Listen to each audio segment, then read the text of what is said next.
Welcome back to another episode of Rock Boys Football, hopping into a conversation that we haven't really been able to have all that often for this Michigan program, and that is what's going on the recruiting trail. And I think there's largely some reason for that, right? Sherrone Moore had to go out and hire a whole new defensive staff heading into the 2024 season, but with that defensive staff finalized, that transfer portal closed down after Jim Harbaugh left. One of the things that I think most Michigan fans, including myself, are most excited about for this Sherrone Moore era is what's going to happen on the recruiting trail. Sherrone Moore has been an assistant that cut his teeth on the recruiting trail, was one of the best recruiters for this Michigan program, and in fact has been very vocal about how recruiting is going to look under Sherrone Moore as the head coach of this Michigan program. And you take a look at a lot of Michigan fans, including myself in this, I think we all feel like there's a little bit more juice left to be squeezed in terms of how this Michigan program can get it done on the recruiting trail. And I think Sherrone Moore is going to unlock some of that potential. I want to get into some of the names that really stand out to me in this 2025 class. Really excited to get into it. Before we do, just want to say thank you to you guys. And it has been a blast talking this program, whether we're talking coaching hires, whether we're talking quarterback battles for this Michigan team.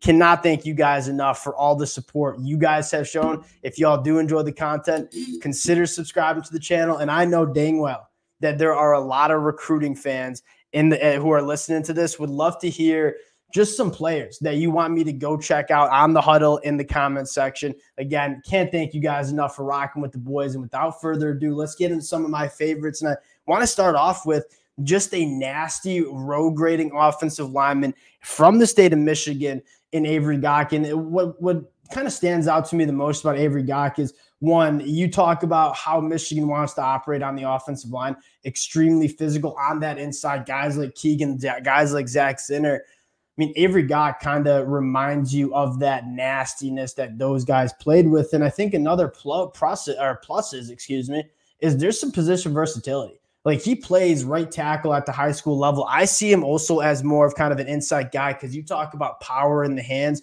a guy that maybe lacks the top end athleticism, but is a guy that is extremely powerful, wins at the point of attack. That's kind of what you're talking about with Avery Gach. So I also see him as a guard, but he looks fine at tackle at the high school level. So you get him in. He's a guy that kind of like Carson Barnhart can work at tackle if you need him to, can kick down to guard if you need him to. So I really like the position versatility, really like how nasty he is. Now, the next guy I want to go to, and again, sticking with that offensive line, you talk about what position Michigan's going to recruit the heck out of.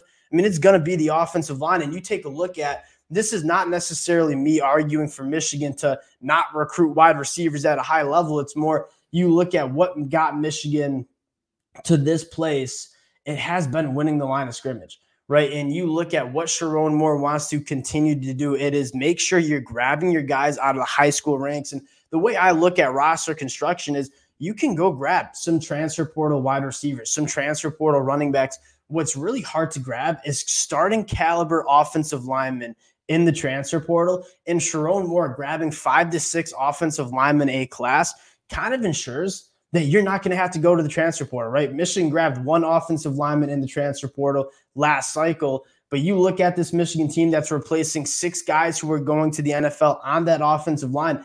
Largely Michigan fans who follow the sport pretty closely are saying, yeah, we're not too worried about what this offensive line is going to look like. And that is because what Sherrone Moore has done on the recruiting trail and keeping these guys within the program. That was a little tangent. Getting to the next player that I want to talk about. And this is I don't think Michigan's in the lead for this one. I think they certainly are for the in-stater, Avery Gach. Andrew Babaloa, coming from the state of Kansas. Now, I would say Oklahoma's probably in the lead here. Couple things that excite me. One, Michigan is starting to be known as kind of that offensive line U. Again, talking about bringing 6 guys to the NFL Combine. It is truly a kind of a special place for development. That's what a lot of these guys care about. So you're going to pique the interest of offensive linemen. But more importantly, I mean, Sherrone Moore is from the state of Kansas too, has links to Kansas. So I wonder if you can kind of use some of those relationships to get Andrew Babaloa a little bit more connected to this Michigan program. Now, you talk about the player in Andrew Babaloa, a guy that you can tell on the film is a little new to the sport, but you talk about, okay, I want to create an offensive tackle in a lab.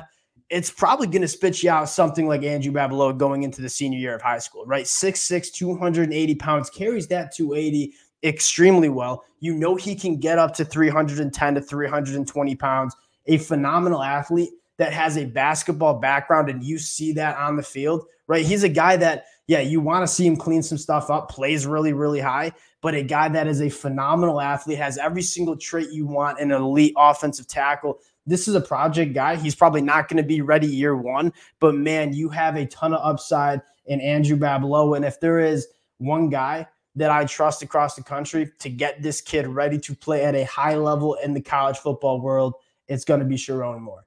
Now, the next two guys I want to talk about is at the wide receiver position, and these guys will continue to emerge as the spring and summer go on. I want to talk about Quincy Porter first, from Bergen Catholic in New Jersey. Really, really exciting kid, right? 6'3", 190 pounds. He's got to fill out the frame a little. You can tell that he is just about a $190, maybe even a little less. But you talk about kind of the special combination of size, body control, movement. That is kind of what you get with Quincy Porter. I wouldn't say he's not necessarily the biggest wide receiver out there, although 6'3" frame is very impressive. He's not necessarily the fastest wide receiver out there, but he's a guy that when you start combining, all right, he's got really solid speed. He's got a very solid frame at 6'3". He is a guy that can go up and make those contested catches with really good body control. He's just kind of a box checker at that level. And then when you're kind of a box checker who is 6'3", almost 200 pounds, there's a lot of juice there. There's a lot of meat left on the bone for Quincy Porter, one of my favorite wide receivers in this class, and I think would be a top target for Michigan.